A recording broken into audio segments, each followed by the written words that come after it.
Emile Senghor, bienvenue, bonjour. Merci, bonjour à vous, Guillaume Touré. J'espère que vous avez passé un bon week-end. Bonjour à toutes et à tous et excellent début de semaine. Excellent début de semaine à vous et aussi aux auditeurs et autres internautes qui nous suivent ce matin.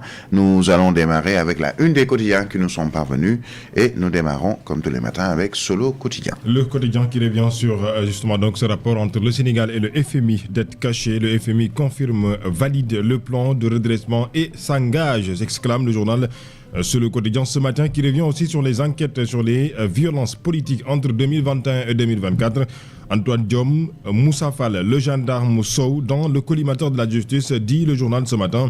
Et de l'autre côté, donc, sachez que, notamment dans le cadre de ces événements politiques 2021-2024, la section de recherche distribue les convocations tous azimuts à retrouver à la page 5 du quotidien, qui parle aussi de la polémique autour d'une interpellation. L'ancien ministre Pape Malick Ndour, convoqué grâce à l'article 101 de la Constitution, dit le journal ce matin, le quotidien qui en parle. Le quotidien Le Soleil parle de cette riposte contre la fièvre de la vallée du Rift. L'État dégage 1,3 milliard de francs CFA, dit le journal Le Soleil ce matin. Le journal Sud Quotidien revient sur cette relation entre le Sénat, l'État du Sénégal et le FMI, le Fonds monétaire international. Sud Quotidien parle position attentiste du FMI. Le Sénégal trace sa voie, dit le journal ce matin, à un moment que la Tribune parle ce matin donc de la politique ou de la police ou la gendarmerie qui avait déjà bouclé les investigations. Où sont passés les PV des enquêtes sur les événements entre 2021 et 2024, s'exclame mon confrère du journal La Tribune, qui parle aussi du FMI qui fait encore attendre Diomaye et Sonko. Point actu donne la parole à Babacar Ba du Forum du Justiciable. Le FMI doit arrêter ce dilatoire, a-t-il dit. Au même moment, le quotidien Direct News donne la parole à Pape Malick Ndour. Vous le savez, qui a fait face à la presse hier. Pape Malick Ndour dénonce une tentative d'humiliation. Ses partisans s'inquiètent, dit le journal ce matin. Les partisans, encore une fois, donc, de l'autre. Il s'agit de Moussa Diop, vous le savez, qui est aussi entre les mains de la justice. Ses partisans aussi s'inquiètent. Soursois revient sur l'affaire Pape Malick Ndour après son interdiction de sortie du territoire et sa convocation. La section de recherche dans l'affaire des 80 morts. Eh bien, le journal titre ce matin, Pape Malick Ndour enrage, les auditions s'intensifient, dit le journal. Yor parle aussi de ses enquêtes sur les massacres 2021-2024. Les bureaux ou les bourreaux de l'APR sous le feu de la justice, dit le journal ce matin. Réumi Quotidien parle de la lutte contre la fièvre de la vallée du Rift. L'État mobilise 1,3 milliard de francs CFA, dit le journal, qui revient sur le point de la situation. 11 décès, 74 cas positifs. Retour sur les situations, en tout cas, qui se sont déroulées au Sénégal. L'enquête sur les violences politiques entre 2021 et 2024. À la une du journal L'Observateur, le poids des tragédies, dit le journal ce matin. Pape Malick Ndour, les zones d'ombre d'une interdiction. Aussi, à la une du journal L'Observateur ce matin, Libération, qui parle de la manipulation de l'information et ingérence au Sénégal depuis l'étranger entre 2019 et 2024 dans le secret des opérations noires, dit le journal, qui revient sur la section de recherche qui multiplie les auditions, notamment dans le cadre des enquêtes sur les événements politiques entre 2021 et 2024, dit le journal ce matin. Walf Quotidien parle de politique avec à sa une l'image de Khalifa Ababacar Sall. Cascade de départ, congrès de Taxawu Sénégal. Khalifa sort du bois. Nous ne nous battons pas pour des intérêts personnels, a dit le leader de Taxawu Sénégal, Khalifa Ababacar Sall, vous le savez, qui faisait face à la presse ce samedi. Pape Malick Ndour revient à la une de beaucoup de quotidiens, à l'image du quotidien Enquête qui en parle. Pape Malick Ndour dans le collimateur. Le quotidien en parle aussi. Pape Malick Ndour dans le viseur, dit le journal ce matin. Le quotidien sportif Birahim se sont penchés sur justement le match Sénégal-Mauritanie. Le journal Point Actu en parle. La Fédération sénégalaise de football augmente le prix des billets du stade Abdoulaye Wade de Diamniadio, puisque la billetterie donc a été en tout cas démarré officiellement, mais selon justement le constat, conformément en tout cas par rapport au dernier match du Sénégal au niveau donc de Diamniadio face à l'équipe bien sûr du Soudan. Et bien sachez que la billetterie a augmenté selon le confrère du journal qui en parle ce matin. Et Record fait focus aux jeunes Sénégalais Il s'agit de Iliman Ndiaye, Iliman qui éclipse Ismaïla, puisque hier, Everton du jeune Sénégalais Iliman Ndiaye a défait Crystal Palace de Ismaïla Sarr à la une du quotidien paru ce lundi. Birahim Touré. Voilà, donc Alamine Senghor, une de quotidien de ce jour. Sachez en tout cas, selon les informations qui nous parviennent par exemple du quotidien Le Soleil, qu'il y a une riposte contre la fièvre de la vallée du Rift qui a déjà causé la mort de 11 personnes. On nous parle d'une soixantaine ou un peu plus de cas, 70 cas, 78 cas donc confirmés, 11 décès depuis l'apparition de cette fièvre.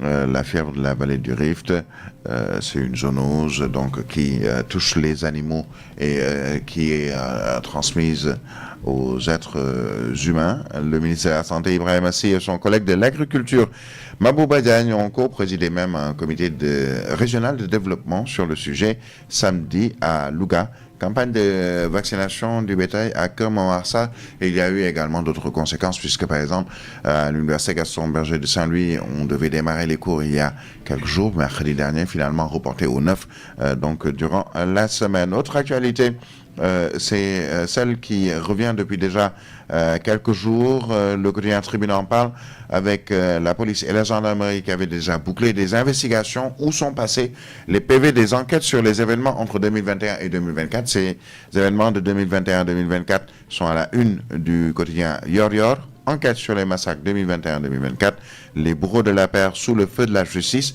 La mine, on peut le dire, la machine est en branle. Aujourd'hui, on parle d'audition. Papa Abdoulaye Touré a été entendu vendredi dernier.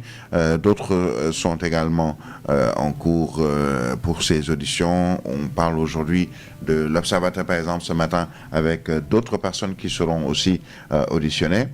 Et c'est le poids des tragédies, selon l'Observateur. Il y a eu plusieurs morts, au moins 80, selon en tout cas les organisations de la société civile, et quelques chiffres également de plusieurs, en tout cas, sources. Une enquête ouverte, mais la Tribune nous parle d'enquêtes qui avaient déjà été bouclées. En tout cas, il y a eu des PV même d'audition. Est-ce qu'on peut attendre ou s'attendre à ce que les choses s'accélèrent? Pape Malick Ndour, cité par Papa Abdoulaye Touré, interdit de sortir du territoire. On peut le dire dans la justice, mais les bouchées pour cette affaire. Oui, je pense que l'essentiel, c'est que la justice soit faite, mais que la justice soit juste. Ça aussi, c'est quelque chose aujourd'hui à signaler par rapport à cette affaire. Nous voulons juste que justice soit faite, oui, d'accord, mais encore une fois, même si, il faut le dire, j'ai confiance en la justice sénégalaise, et j'ai toujours eu confiance à cette justice sénégalaise, et j'espère que quand les dossiers seront ouverts, les enquêtes vont justement déterminer qui a fait quoi, quand, où, et qui a été à l'origine de quoi. Je pense que c'est ça aujourd'hui, de quoi il s'agit. Maintenant, je répète encore une fois, l'essentiel, c'est pas d'accélérer, comme on le dit, beaucoup de personnes en parlent déjà, que la justice s'accélère ou accélère justement la cadence par rapport à cette affaire. À mon avis, l'essentiel n'est pas d'accélérer. L'essentiel, c'est de travailler pour que demain, nul n'aura encore une fois à reprocher à cette justice sénégalaise, parce que la justice est le dernier rempart par rapport justement à cette situation.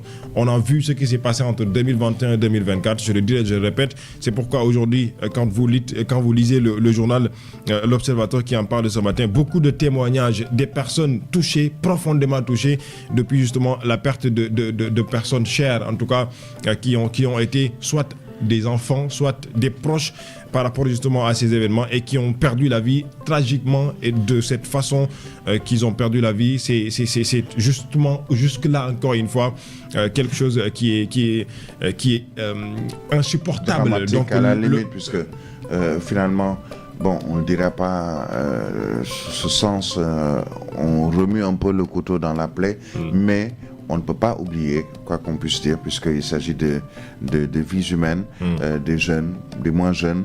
L'Observateur qui est revenu, par exemple, sur Morguer Ndiaye, passionné de football, mortellement atteint par une balle de 9 mm. Idrissa Ouedraogo, Abdoulaye Faye, la douleur des mères ravagées par la perte.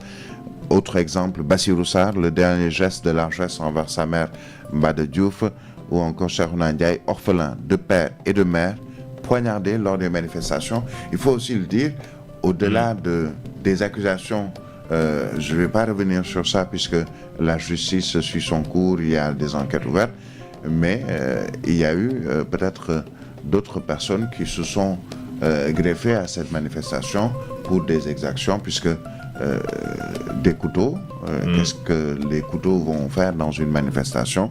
Ça veut dire qu'il y a eu également d'autres qui ont profité du chaos et de l'ambiance chaotique généralisée pour des forfaits ou forfaitures aussi. Et voilà pourquoi aujourd'hui la justice doit trancher par rapport à ces situations Birahim. 2021-2024, les événements, ça ne date pas assez longtemps. On a vu, et encore une fois, on a été là au cours de cette affaire, de ces affaires qui ont éclaté au Sénégal. Vous l'avez dit, il y a eu des personnes qui s'en ont profité pour faire du mal à d'autres personnes. Et je pense que la justice ne peut pas trancher pour cette affaire. C'est pourquoi d'ailleurs nous continuons, nous ne cesserons jamais d'exiger d'ailleurs à ce que justice soit rendue par rapport à cette affaire ou à ces affaires qui se sont déroulées au Sénégal.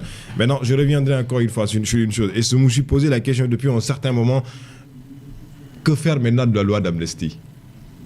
C'est une question que je me suis posée depuis un certain moment. À un moment donné, oui, à l'Assemblée, beaucoup de députés, on les avait entendus quand le député Amadouba a introduit une loi interprétative de cette loi d'amnistie, dire que les actes contre nature, en tout cas les actes qui vont justement vers ce qui concerne les actes de crime, de sang, ne sont exclus du champ de la loi d'amnistie. De l'application de la loi d'amnistie, c'est tout à fait normal. Oui, mais beaucoup de personnes se posent toujours cette question. Oui, on ne peut pas oublier, mais surtout on ne veut pas également amnistier les crimes de sang, puisqu'il y a eu des morts.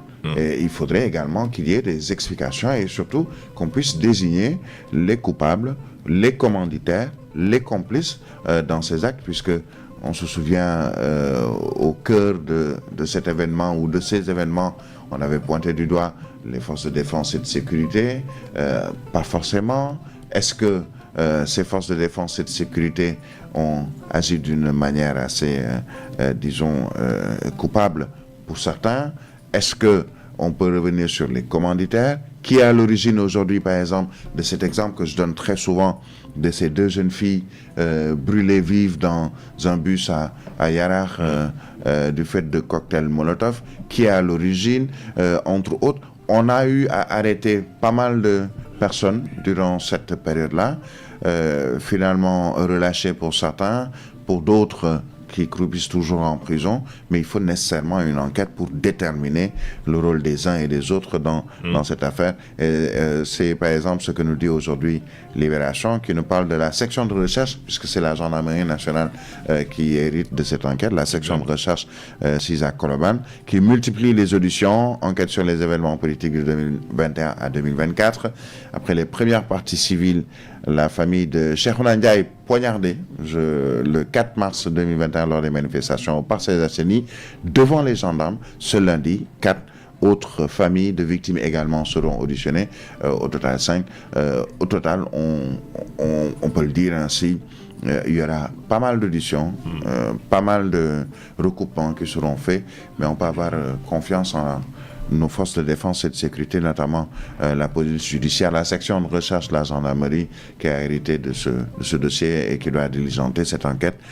Patience, c'est peut-être le mot. Ce qui est sûr, c'est qu'il y aura des auditions et après les auditions, peut-être désigner de potentiels coupables, mais présumés innocents, on le rappelle aussi, et ce sera à la justice de déterminer, mais surtout d'éclairer la lanterne, pas seulement des Sénégalais, mais aussi de toutes les populations à travers le monde qui ont suivi ces événements de 2021 à 2024, mais surtout pour permettre à ces familles-là de faire le deuil aussi, puisque pour d'aucuns, c'est toujours des questions sans réponse. Espérons que tout va bien se passer et que l'on puisse au moins ne pas mourir idiot, comme dirait l'autre. Ça permettra aussi de laver l'honneur de certaines personnes, puisque depuis un certain moment, on pointe le doigt à des personnes ou des personnalités sénégalaises. Je ne les dédouane pas, mais je dis que justement cette justice permettra à peut-être laver leur honneur ou peut-être encore une fois les incriminer. On verra ce qui va se passer. Mais vous l'avez dit, je reviens encore une fois sur cela.